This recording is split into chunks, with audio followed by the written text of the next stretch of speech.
할렐루야. 오늘도 하나님의 큰 기적이 우리의 삶 속에 가득 채워질 줄 믿습니다. 베드로가 기도하는 그쯤에 고넬료 하인들 둘과 부하가 요바에 이제 가까이 왔습니다. 그때의 시각은 정오였습니다. 점심때. 그때 베드로가 오늘 말씀해 보니까 9절에 그때에 베드로가 기도하려고 지붕에 올라가니 그 시각은 제 6시라. 항상 성경에 시간이 나오면 보다 플러스 6을 하면 오늘 우리가 살아가는 시간대와 같습니다. 그러니까 베드로가 기도하러 올라가는 그 시각은 정오 12시였습니다. 기도하러 올라가는 그 순간, 기도하는 그때 황홀한 광경이 베드로에게 보입니다. 그 광경이 이제 11절 이하부터 쭉 나옵니다. 하늘의 문이 열리고 신비로운 경험을 베드로가 하게 되죠. 언제 이러한 경험을 하게 됐다고요? 기도할 때. 여러분, 기도할 때 하나님의 역사가 일어난다는 사실을 여러분 믿으시기 바랍니다. 우리가 기도할 때 혼자 말하는 것 같지만 그 기도 가운데 하나님께서 함께 해주시고 하나님의 필요한 역사들이 그 기도 가운데 진행된다는 사실을 우리는 믿어야 됩니다. 예수님께서 분명 말씀하십니다. 너희가 이제까지 내 이름으로 기도하지 않았지만 이제부터 구하라. 그러면 내가 행하리라 그랬어요. 기도하면 예수님이 우리의 기도를 들으시고 행하신다고 말씀하셨습니다. 구하라. 얻을 것이요. 찾으라. 찾을 것이요. 두드리라. 그러면 열릴 것이다. 그 모든 것이 언제요? 기도할 때. 기도할 때 하나님의 큰 역사가 일어남을 말씀하셨습니다. 고넬료가 기도할 때 환상을 보게 되고요. 천사가 찾아와서 그에게 말을 합니다. 초대교회 성도들이 모여서 간절히 기도할 때 아버지 약속하신 성령이 그들 가운데 임했고 그들에게 권능이 주어졌고 그들이 은사를 얻게 되었습니다. 모세가 기도할 때 홍해가 갈라지는 놀라운 역사들이 나타납니다. 모세가 기도할 때 반석이 터져서 생수가 강같이 흐르는 놀라운 역사가 일어납니다. 12년 된 혈루증 여인이 예수님을 향해 간절한 마음으로 기도했더니 치유 역사가 일어났습니다. 여러분, 기도는 기적을 만든다는 사실을 여러분 믿으시기 바랍니다. 기도는 내가 할 수 없는 일들을 하도록 만들고요. 막힌 것들이 열리는 역사가 나타납니다. 그러므로 예수님은 항상 기도하라. 쉬지 말고 기도하라. 그렇게 말씀하십니다. 여러분, 저와 여러분은 삶 속에 얼마만큼 기도하고 있나요? 기도하는 사람은 하나님의 기적을 경험할 확률이 많은 거예요. 그러나 내가 믿는 하나님이 계심에도 불구하고 기도하지 않는다? 그러면 하나님의 기적을 경험할 기회가 없는 것입니다. 하나님 앞에 기도할 때 기적이 나타나요. 하나님의 살아 역사하심을 경험할 수가 있는 것입니다. 그러므로 우리의 삶 속에 기도는 절대 포기하면 안 되는 영역입니다. 반드시 우리가 해야 되는 것이 기도의 삶입니다. 그러므로 여러분, 기도할 때 교회를 위해서 열심히 기도해야 됩니다. 교회 부흥을 위해서. 이곳까지 이르게 하신 하나님께서 예비되고 준비된 좋은 영혼들 보내달라. 좋은 일꾼들 보내달라. 우리 교회를 중심으로 해서 준비된 사람들을 만나 그 영혼들이 구원받게 달라. 이 지역에 영향력을 끼쳐서 하나님의 영광을 크게 드러낼 수 있도록 해달라. 또 교회에 필요한 물질들을 하나님 공급하시고 채워달라. 또 교회 요소요소마다 해야 될 많은 사역들이 있는데 그 사역을 감당할 수 있는 그런 달란트 있는 사람들을 보내달라. 또 목사님의 좋은 동역자들을 많이 보내주셔서 사역하는데 부족함 없도록 하시고 더 많은 사역들을 세계적으로 감당할 수 있는 그러한 일들을 해나갈 수 있도록 위해서, 또 우리 성도들을 위해서, 성도들의 가정, 행하는 사업장, 또 직장 생활들, 또 좋은 직장의 문을 열어달라고, 또 기도하고 소원하며 공부하는 학생들에게 지원 명철 달라, 또 건강 달라, 또 우리 교회에 속해 있는 성도들 중에 몸이 연약한 자들에게 치유의 역사를 허락해달라. 끊임없이 우리는 중보 기도해야 됩니다. 그리고 내 자신의 기도의 제목을 가지고 하나님 앞에 나가서 기도해야죠. 왜 기도하면 기적이 나타나? 기도하면 응답이 있는데, 기도하면 하나님의 살아 역사하심이 우리의 삶 가운데 나타나니까요. 오늘 베드로가 기도할 때 하늘의 문이 열리고 신비로운 황홀한 경험을 하게 됩니다. 그 은혜가 저와 여러분께 있기를 주의 이름으로 간절히 축복합니다. 11절 말씀에 보니까 하늘이 열리며 한 그릇이 내려오는 것을 보니 큰 보자기 같고 내 귀를 메어 땅에 들이웠더라. 그 안에는 땅에 있는 각종 네 발 가진 짐승과 기는 것과 공중에 나는 것들이 있더라. 여기에 담겨 있는 것들은 레위기 율법에 보면 먹지 못하는 것, 그게 보자기 안에, 그릇 안에 담겨져 있어요. 근데 하나님께서 베드로에게 말씀합니다. 13절에 베드로야 일어나 잡아먹어라. 그러니까 베드로가 그 음성을 듣고 14절에 이렇게 말합니다. 주여 그럴 수 없나이다. 속되고 깨끗하지 아니한 것을 내가 결코 먹지 아니하였나이다. 하나님 무슨 말씀입니까? 이거는 율법에 보면 절대 먹으면 안 되는 것입니다. 주님이 먹으라 말씀하는데 난 그럴 수 없습니다. 이제까지 난 그렇게 살아오지 않았습니다. 난 율법을 잘 지키며 이제까지 살아왔는데 이게 합당한 일입니까? 가당키나 합니까? 절대 먹지 못합니다. 자기가 율법대로 살아왔음을 베드로가 지금 말하고 있고요. 나는 결코 율법을 어길 수 없다고 베드로가 하나님 앞에 그렇게 답변합니다. 그러니까 15절에 두 번째 소리가 있으되 하나님께서 깨끗하게 하신 것을 내가 속되다 하지 말라. 하나님이 깨끗하다고 하는데 왜 너는 속되다고 말하고 부정되다 말하고 안 된다고 말하느냐. 베드로는요 지금 모순적인 답변을 하나님 앞에 드리고 있습니다. 뭐가 모순적일까요? 우리도 이러한 경우들이 참 많은데요. 성경 말씀에 보면 지금 베드로가 거하고 있는 집이 어디예요? 9장 43절에 보면 베드로가 요바에 여러 날이 있어 시몬이라는 무두장의 집에 머무니라 그랬어요. 무두장. 옛날 성경에는 피장, 직업이 무두장, 피장이에요. 이건 뭐 하는 사람이냐면 가죽을 다루는 직업을 가진 사람이에요. 가죽. 짐승의 가죽을 가지고 무슨 제품들을 만드는 그러한 직종의 사람입니다. 여러분, 짐승의 가죽을 만지기 위해서는 피할 수 없는 일이 있는데 그게 뭐냐면 죽은 짐승을 만져야 되는 직업입니다. 죽은 짐승을 만져야 돼요. 그래서 이거는 대단히 천한 직종입니다. 왜요? 죽은 생명을 만져야 되는 직종이기 때문에 이건 천한 직업으로 사람들에게 시받는 직업, 천대받는 직업. 정통 유대인들은 보면 율법에 보면 죽은 짐승을 절대 손으로 만지면 안 됩니다. 정통 유대인들은 그랬어요. 죽은 짐승을 만지는 것은 율법을 어기는 거예요. 왜요? 하나님의 백성은 사망과 더 이상 상관없는 사람이라는 것을 상징적으로 이야기해요. 그래서 구약에 보면 나시린법이 있습니다.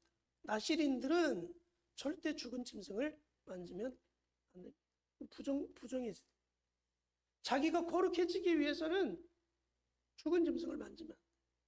근데 지금 베드로가 어디에 머무르고 있어요?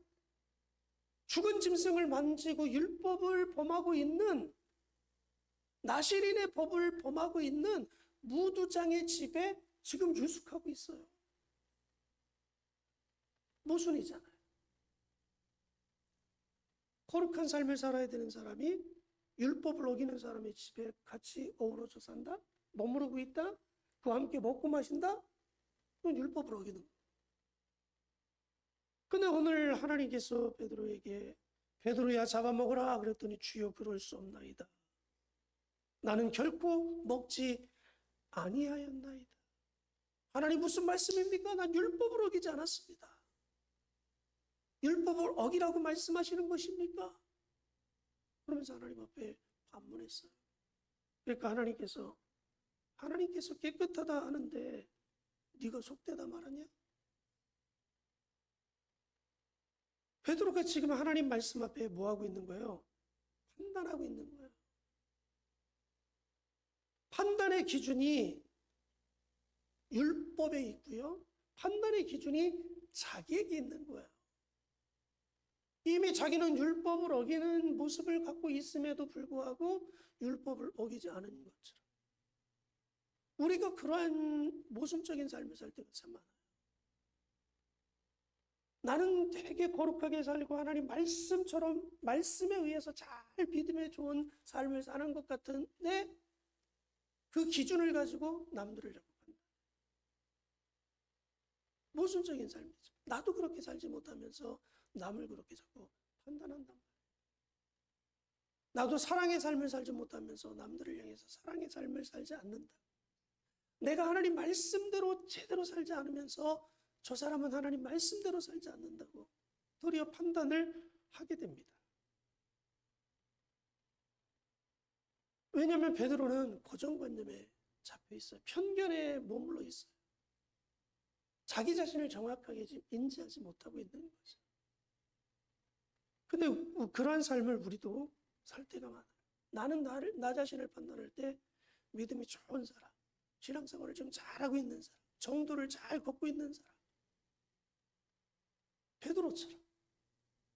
근데 실질적으로 보면 그렇게 삶을 살지 못하고 있어요. 근데 나는 내가 기준이 되어서 남들과 환경과 상황들을 자꾸 판단합니다. 뭘 가지고요? 편견을 가지고. 아, 이건 절대 먹으면 안 되는 거야. 이건 하면 안 되는 거야. 근데 하나님은 하라고 말씀하시잖아요.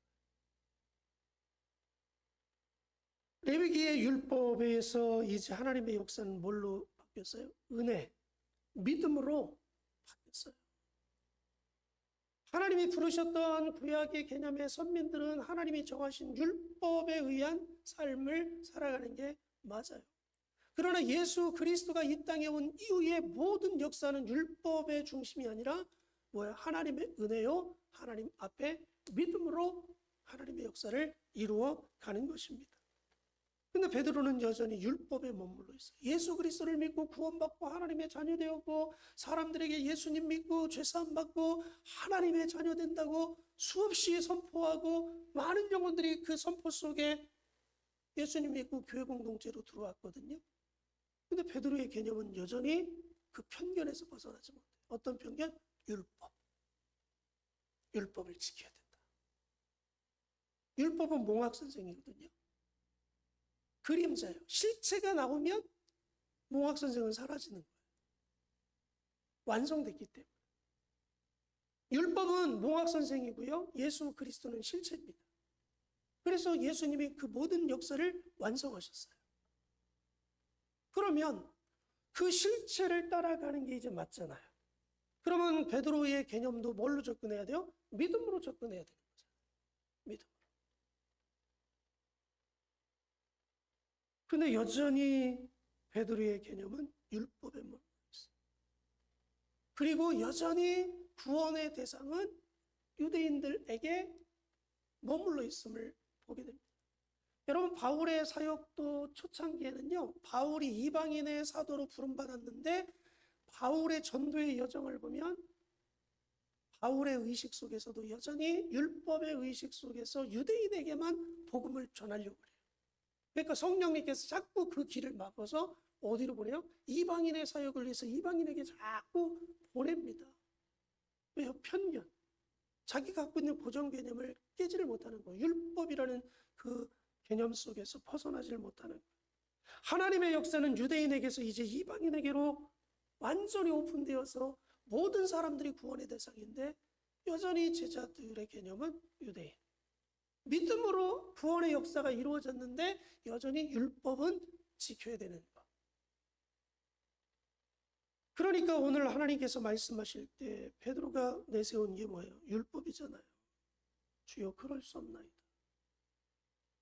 이건 레위기서에 먹지 말라고 하신 부정한 것들입니다. 나는 이제까지 결국 부정하게 살아오지 않았습니다. 근데 하나님께서 야 내가 깨끗하게 했는데 네가 속되다냐? 네가 재판장이냐? 네가 기준이냐? 왜 편견을 가지고 이야기하냐? 내가 말하면 내가 그렇다면 그런 것이지. 하나님 그렇게 지금 말씀하시는 거예요. 그러면서 19절 20절에 이런 말씀을 합니다. 베드로가 그 환상에 대하여 생각할 때 성령께서 그에게 말씀하시되 두 사람이 너를 찾으니 일어나 내려가 의심하지 말고 함께 가라. 내가 그들을 보내었느니라 하시니. 그래요. 뭐 하지 말라고요? 의심하지 마라. 의심하지 말라는 말씀은요. 원어적으로 보면 구분하다, 판단하지 말라 이거예요. 구분하거나 판단하지 마라. 베드로가 자꾸 판단합니다. 뭐를 가지고요? 율법을 가지고. 이방인이 왔으니까 이방이 초청하니까 율법으로 보면 뭐예요? 가면 안 되는 거예요. 그러니까 하나님께서 베드로의 그 마음을 알고 그렇게 말씀하는 거예요. 야 의심하지 마. 내가 너에게 보낸 사람들이야. 그들이 이방인이라 말아도 의심하지 말고 그들을 따라가라. 또 율법을 내세워서 자기가 또 편견을 가지고 판단해서 아 이방인이니까 가지 말아야지. 이러지 말라. 유대인과 유대인인지 이방인인지 구분하지 말라는 거예요. 더 이상. 네가 복음을 전하는 대상이 유대인에게만 속해 있는데 그렇게 하지 말라는 거예요. 그리고 판단하지 말라는 거예요. 자꾸 율법을 기준으로 해서 네가 기준이 되어서 판단하지 마라. 하나님의 역사는 그런 것이 아니다. 내가 준비하고 내가 너에게 말하면 그것을 너는 아멘하고 순종하고 따라가면 되는 것이지. 왜 내가 그렇게 계획하고 일하는데 네가 기준이 되어서 편견을 가지고 판단을 하고 된다 안 된다 말하느냐. 그래. 사랑하는 여러분, 오늘 우리가 믿음의 삶을 살 때에 때로는 이러한 모순에 빠져서 하나님의 일을 온전히 이루어 나가지 못하는 그런 일들도 있을 수 있습니다. 그러므로 우리가 이제 개념을 어디에 머물러야 돼요? 하나님의 은혜. 하나님의 은혜. 그리고 모든 일들을 믿음으로 가는 거죠. 그래서 오늘 하나님의 계획이 베드로에게 주어졌을 때 그들을 어떻게 해요? 집에 받아들입니다. 집에 받아들이고 그들과 유숙하고 이제 하나님의 말씀 앞에 순종해서 이방인의 집을 향해서 출발하는 베드로의 모습을 보게 됩니다. 그러면서 이제 그 모순적인 그 모든 삶의 모습들을 깨버리고 하나님의 계획 속에 하나님의 말씀 안에 들어가서 하나님의 역사를 이루어가는 베드로의 발걸음을 만나보게 됩니다. 그러면서 이제 이방인의 사역의 역사의 문이 활짝 열리는 그러한 일들이 벌어집니다. 그러므로 저와 여러분들이 갖고 있는 그러한 개념, 그 모든 것들을 하나님 말씀 앞에, 또 하나님의 은혜 앞에, 믿음 앞에 내려놓고 하나님이 그렇다면 아멘, 하나님이 그렇게 하라면 아멘. 그러면서 우리의 신앙과 믿음을 하나님이 원하는 것들로 잘 세워 쓰임받고 하나님의 큰 역사를 이루어갈 수 있는 우리의 모든 삶이 되어지기를 주님의 이름으로 간절히 축복합니다. 오늘 말씀 왜 자꾸 기도합니다. 하나님 기도할 때 기적이 일어나는데 하나님 내가 기도의 삶을 살아 기적을 만들어 갈 수 있도록 해달라고 기도하시고요. 또 내가 기준이 되어 판단의 기준이 되어 하나님의 일을 걸림돌이 되지 아니하고 모든 것들을 믿음으로 하나님의 은혜로 바라보고 순종함으로 하나님의 계획을 잘 이루어 드리는데 쓰임받는 도구, 쓰임받는 교회 될 수 있도록 위해서 같이 한번 기도하고요.